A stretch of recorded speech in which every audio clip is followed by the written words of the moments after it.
Hello everyone, today I'm going to solo Blood Furnace on a level 70 Retribution Paladin with brutal gladiator items, but also some green and blue items.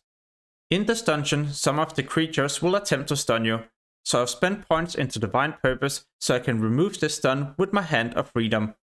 The major glyphs that I use is Glyph of Judgment and Glyph of Flash of Light, and the minor one is Lay on Hands. In this run, I'm gonna start with 440 gold in my bags, and I'm going to winter everything that I find to estimate the amount of raw gold we can expect to make every single hour. But as you can see, I still lack some epic items and I still need to do some more PvP. So when I get this gear, I'll also be able to make even more gold every single hour. Nonetheless, let's start the run. When I do this dungeon, I always use my Seal of Command, Retribution Aura and Blessing of Kings. I mainly try to stack as much critical strike as possible, because whenever I do a melee critical strike, my next Flash of Light or Exorcism will be instant. For that specific reason, I also chose the major glyph of Flash of Light, so I have more crit with my Flash of Light. Because whenever I crit with this heal, I'll also get a heal over time. So by stacking crit, you will do a lot more damage, but also get instant heals a lot more often. Because of this, you will also avoid a lot of time where you have to stand still and cast a heal. Now you can just do this instantly when you're pulling the different enemies. The enemies that I pull right here will sometimes try to stun you. For that specific reason, I make sure not to pull too many, because whenever you're stunned, you will not be able to dodge, block or parry. And in the next room, I always pull the enemies with my Hand of Reckoning, then I hide behind the wall to line of sight all the different casters. This allows me to easily stack them together, because when you line of sight these, they're also forced to get close to you. When I've taken care of these, I usually skip the remaining monsters in the room.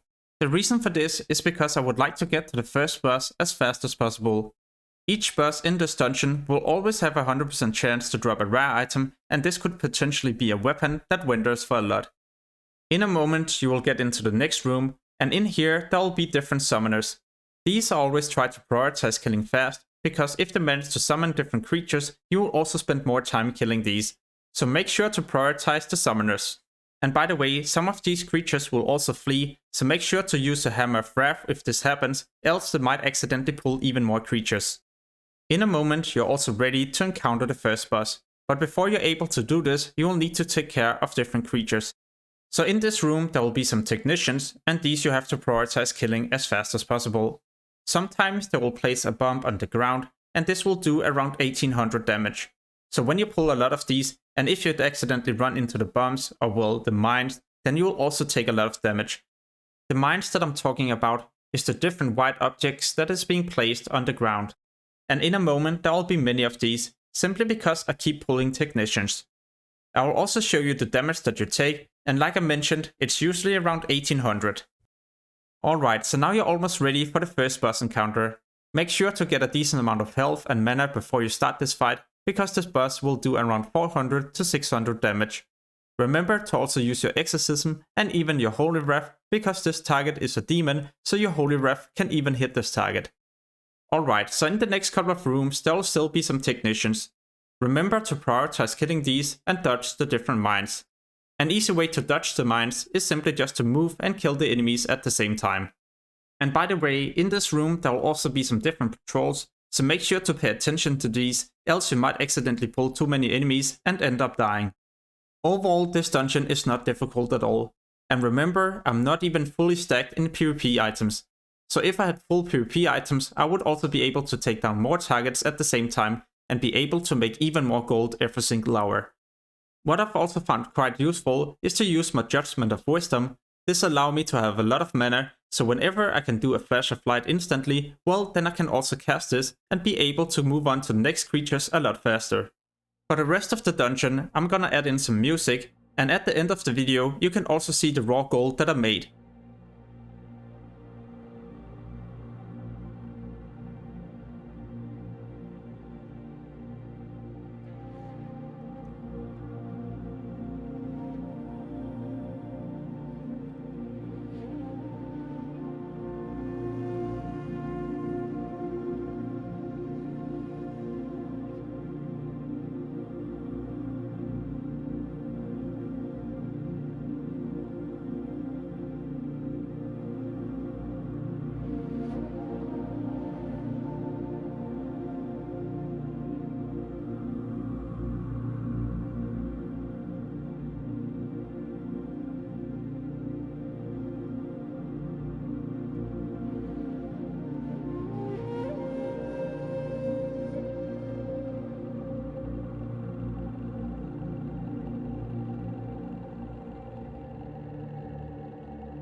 Alright, so at this point we're also done with the dungeon, and I've spent a bit less than 15 minutes. Usually you can do around 2 to 3 of these runs before you have to go back and winter. But in this case I'm just gonna hardstone so we can see the raw gold that we made. So when I started this run I had 440 gold, and now I have 423 gold. So a bit more than 80 gold for every single run. And remember, I like gems, enchants and even gear, so this can easily be made to 350 raw gold every single hour. If you would like to see more Wrath of the Lich King gold making videos in the future, then make sure to subscribe and hit the notification bell. You might also like my Wrath of the Lich King gold guide that you can find in the description below the video. But as always, thank you for watching and have an amazing day. Peace!